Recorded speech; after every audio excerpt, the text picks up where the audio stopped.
Hey, peace world. Thanks for pressing play on another Pay Me No Mind sports and entertainment video. My name is Wood. Hey, shout out to all the recent new subscribers. The channel was able to surpass that 1,000 subscriber threshold. So, that's pretty exciting. I appreciate all the support and, new interest in what I'm doing here on the channel between, sports and entertainment. Also, if you like the way that any of the information or subjects are being presented, do me a favor, hit that like button, leave a comment.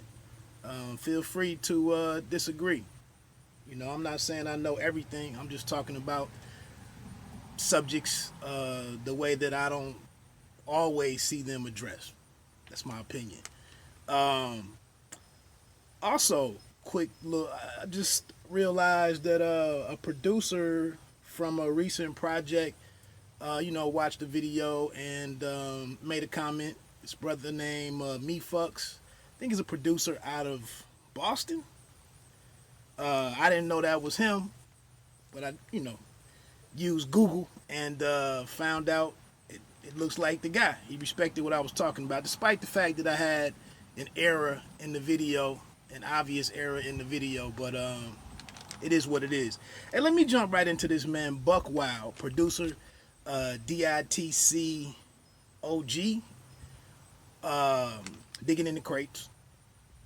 And somebody pointed it out to me. I mean, I don't know everything.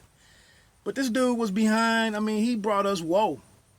And I got a story to tell from B.I.G. Bad Boy, two Bad Boy records.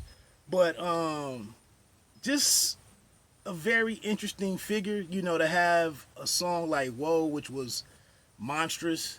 And then I got a story to tell was such a standout project, a standout record for me when a lot of life after death, went for bigger, radio stuff and big stuff. I believe Angela Winbush was on there, so on and so forth. But then they close out the first disc with "I Got a Story to Tell," and it was dope. But he also did the "Hand Me My Flowers" with with Flea Lord a couple of months ago. I thought that album was really phenomenal. And then this album right here, "Music Is My Religion." First of all, the title is so apropos for him and what I can tell from his discography. But and just to be an OG, a dude from the '90s, still making good music, great music, and music that moves, hip hop fans.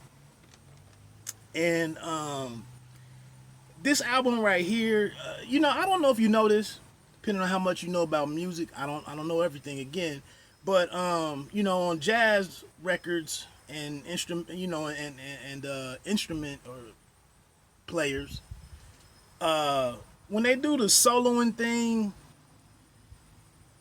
or in jazz records, when you hear a sax player and whatnot as they're doing their thing in the verse, even though there's no singing and no words, that's lyrics. And I feel like what I'm hearing right now with some of these exclusively produced albums, these tracks are the lyrics of the producers. And so that's what's dope here with Buckwild. The craftsmanship in a lot of these in a lot of these songs is just A1 stuff. I love the title of the album. I love the album cover. It's kind of with that new vibe with all the East Coast cats are doing. It's right in that same vein. And then I like the sequencing, man. It's kind of got some vets, some current vets in the middle and up front. And then some newer guys sprinkled around after that. You hear the hunger in their lyrics and the newness of their lyrics. And then towards the end, you have the OGs with somebody like Smiff-n-Wessun. And then it closes out with some guys that I've never heard of before. But it's 13 records. I don't know.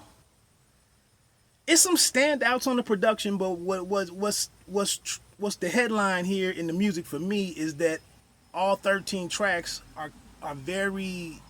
It's like if you were shooting at a target and it's a cluster of shots. That means you can really shoot. All of these are like close to the bullseye, and I think that's dope. What else was there that I wanted to say? So, and then just the collection, the people, the artists that he chose to put on these tracks. I mean, and some of these new guys, you know, for Buckwild to send you a beat or get you in the studio and here's the track. I mean, it's got to be, you know, career advancing for these guys. But I'm going to jump through these. I'm not going to spend a lot of time on everything. I didn't look up any lyrics. I'm not going to recite any of the lyrics, but there are some phenomenal performances on here. I like the way the album opens up. The intro record, Bronx Bars Band. One of the better samples on here. It's kind of got this Last of the Mohicans or Legends of the Fall or some kind of old school movie from the frontiersman era. Or a war scene or something. I really like that. It features Axel Leon, Fred the Godson, rest in power, and Reef Hustle and David Bars. Reef Hustle stole the show in my opinion. Just that real wordsmith, MC, you know, New York City. I get a little J, Big L mixture in his tone. I see this is Bronx, so you know I'm guessing he's not from Brooklyn. But his feature stood out for me. And the track, probably one of the more energetic tracks on the album. The second track, Truthfully Yours, it sounds like a blues sample, and it's Ransom. You know, Ransom is pretty hot right now. Just saw the partnership between him and Trust. That's pretty dope.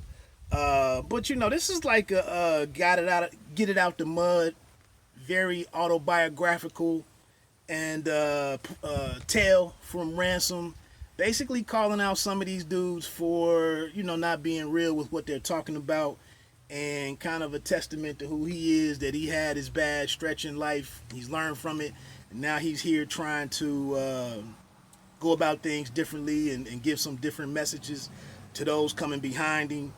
And he had a real dope line on here talking about if y'all the hustler, then who the fiends. There's several deep bars on there. I mean, Ransom, I like the beats per minute on this song for Ransom, because he can get in that rapid fire, strung together kind of thing, where he just goes on these runs of in his bars. And here are some moments for him to stop and let a bar sink in a little bit, you know, and resonate with you a little bit. Track number 3, Music Is My Religion, the title track of the album. Features Flea Lord. Very simple track. It's like a chord, a guitar chord. I think it's called arpeggio, where you play the notes of the chord. Just repeats that. Similar to I Got a Story to Tell. That's just a simple chord or two throughout. This is much slower, but Flea Lord, straightforward verse from Flea Lord. Again, I just like the sound of the project through the first 3 songs. Asian Kingpins, another familiar guy, Planet Asia, becoming one of my consistent guys right now. I mean, I don't know if Planet Asia is like A1 or ready to, you know, be a superstar, to, you know, whatever, but very consistent works with a lot of different dudes. It's crazy that he's from Fresno, hanging with all of the and being and collaborating with all of these guys from NYC. But another very, I had this beat as like a 3.5 stars, maybe 4 out of 5. And then this Hush Kingpin dude, never heard him before. Interesting verse, kind of reminds me of Rock Marciano a little bit. A lot of these guys do like these pause lyrics, these pause bars. They say a line with some entendres in it, and some double entendres or real wit that they want to let, you know, showing their skills, and then they get at the end of the bar and take that breath. But he says something, you know, pastor's daughter, the wave lord partner, and then he says something, he hit it till she lets that good gardener. I guess she's talking about squirting or, you know, climaxing and whatnot. So he had an interesting verse, you know. One thing from Planet Asia that I liked was he talks, you know, a wide range of all street related stuff, but he comes and says that in his verse he says that a partner told him when he was in the game and selling drugs and whatnot. He said you can't be talking all that righteous shit, killing your people. And Planet Asia remarks basically that he moved on from that life, from that discussion. Take from it what you will. Track 5, Love of the Streets. I like the track a little bit better than I like Jay Royale, who's the featured artist on there. He's not terrible, but this is some of that dope, really skillful production that I like, where Buck has like one part of the sample for the verses and then takes some variation of the sample from the same song and flips it a different way and adds more to the track in the chorus. And I just like that song structure and that attention to detail. That really stands out for me. Jay Royale doesn't do a bad job on there, but he's decent. Suede Couch is the next track, track 6, Willie the Kid. This dude is from Grand Rapids, Michigan. I've heard him on some stuff, I think, with Boldy James, I believe. I like how he does this, man. He does this single word breakup thing at the end of the verse. He does it in here with words ending with I's, I-Z-E or I-S-E. But he goes through the verse, with 4 or 5 words and then drops that one word with that I's on the end of it and just kind of strings it's a way to stay really connected to the beat.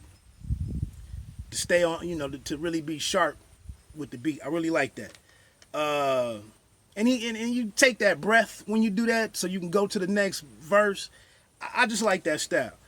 He throws in the chorus, some homage to EPMD with the Relax Your Mind, Let Your Conscience Be Free. That's a dope record. Track 7, This Is It. Homage to Camp Low with the chorus from This Is It, What? Lucini Flowing from the Sky, Let's Get Rich, whatever. Rim the Villain and King Bub Rock. You can just tell the hunger in these young dudes, man. These newcomers, I hadn't heard of them before. Again, this is kind of the part of the album where the young guns are coming out, and it's a couple of young guns that really get ready to set this project off. Also with this Suede Couch, again, I don't know if the production is like a 5-star or a single worthy, but it really fits in nicely with track 7. Suede Couch and This Is It fit nicely together. And how it's like the same theme, so to speak. And then we get into Bourbon Street, Gutter Water at track 8. Another horn sample, Danielson, more storytelling. A lot of these tracks from the younger dudes are like their versions of Everyday Struggle. Biggie's Everyday Struggle record.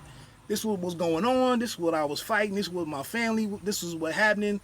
We're talking about different characters in the neighborhood, different figures that are in every hood or inner city, and how they made it out, so on and so forth. I like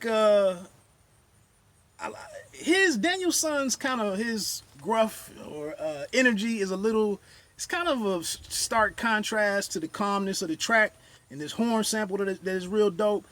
But he moves in and out of his verses into the chorus and back into the verse really seamlessly. And I like how he had this chorus talking about self-taught. Now I teach the chemist to cook. So again, it's that, I was going through the struggles, found my lane, worked my hustle, and then I blew up, and then I got out of that and got into rapping. Track number 9. 9 and 10 is the highlight or the summit of this album for me, man. Milano's theme, the beat is phenomenal. This is flat out heat.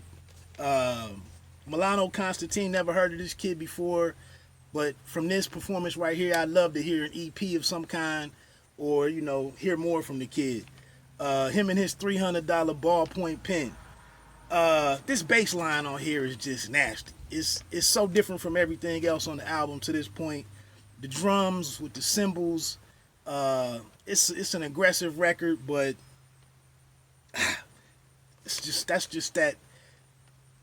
Like I said, when you hear some of the younger MCs for the first time and they bring that energy and that new perspective and they have a voice, they have a certain level of cognizance about the world around them. Milano gives me that, like I said, I want to hear more from this kid. He has something here about 100 Styles, Iron Monkey, something fam never hungry, and then later on he gets into it. It's cruel to see how the system fell. It's cruel to see the system how it fell us. Can't breathe. Eric Garner, George Floyd, Breonna Taylor, and it's something you get to see it clearer. He said we even get to see it clearer, and that's why you got brothers that don't care or running around with a Glock, careless or something. Just touching on, what's going on right now, what we've been dealing with the last several months. So very thoughtful dude, good voice on him, kind of a huskier voice. But this track, man, with the bass line and the drum track on there is ridiculous. And then it closes out with these, I think they're guitar bends. Just that's high level stuff right there. I wonder if Buck plays guitar. Speaking of guitar, track number 10 is a hell of a follow up. This little Vic dude is an MC's MC, and just these two verses and the chorus. Again, he switches in between the verses and the chorus real seamlessly. Sounds like a veteran MC, although I'm assuming he's kind of young. I'm guessing that this isn't a brother. I'm guessing that little Vic might not be black. I don't hear the N-word in this song whatsoever, but he's a hell of a rhymer. 5 stars on this track as well. The horn, it sounds like a saxophone, is just ridiculous. The horn is hidden at the top of the bar, and then there's some little jab horn sample in between, in the middle of the bar. I love horns, period. Horns and drums, you got me. And then, like I said, when a guy shows some range and what he awareness that transcends several different walks of life. But he has this bar in there about Ed Koch, something that comes back with Debbie Wasserman Schultz, who was a member of Congress. I don't know if she still is, but that's not everybody would know who Debbie Wasserman Schultz or Ed Koch is. So that just shows that pulls me in like I'm not listening to an idiot. You don't have to be book educated and book smart, but you can be world smart, street smart and have a bigger world view. So I thought that was dope, man. That's the highlight for me. You get through, track 2 through 10 is all heat. And like I said, the intro track number 1, Bronx Bars Band, is no slouch either, with the Reef Hustle Kid and the late Fred the Godson. These last few tracks, man, New Soul, Flow, Fixture, and Screw Tape. Another one of those dudes who does like the pause rhyming. Give you a bar with a thought or two in there, then pause, then jump. Okay. Interesting voice, interesting delivery. Survivor. This is like Smith-n-Wessun, get on here. I was listening to this while I was riding and was like, who are these dudes going back and forth like that? Everybody, the new cats don't do that a whole lot. You don't get that with the Griselda team. Then I get back at home and check out who it was, and it's Smith-n-Wessun. Real mature point of view on here. They're talking about they're at the end, on the opposite end of that everyday struggle. Now they've had some success. They were doing what they were doing before they got to the game, to music. They did what they did in music, and now things are where they are with them. And kind of give you that 360, and they're kind of more thoughtful with what they say and how they say it, and whose mind they're influencing. But the song is really bright. It adds a lot of fullness to the album. It seems like some instrumentation. It's some singing in the chorus about being a survivor. It's a good feel. Probably should have been the that might be the one little issue here. Survivor probably should have been the outro song, in my opinion. Track number 13, La Marina Talk, is the Mussolini and Emilio Craig. The Mussolini kind of reminds me of Etho, and Emilio Craig is another one of these offbeat flow dudes. Intentionally does his thing, but it's a solid track. It's really different. Again, it's in the same vein as everything else on here. And I love that a lot of the drum beats on here aren't the harder drums. It's kind of like that softer percussion. Like you lay the sheet or whatever. I'm getting ahead of myself. Anyway, man, enjoy the album. Thanks for rocking with me. remember, you don't have to be great to start, but you have to start to be great. Peace.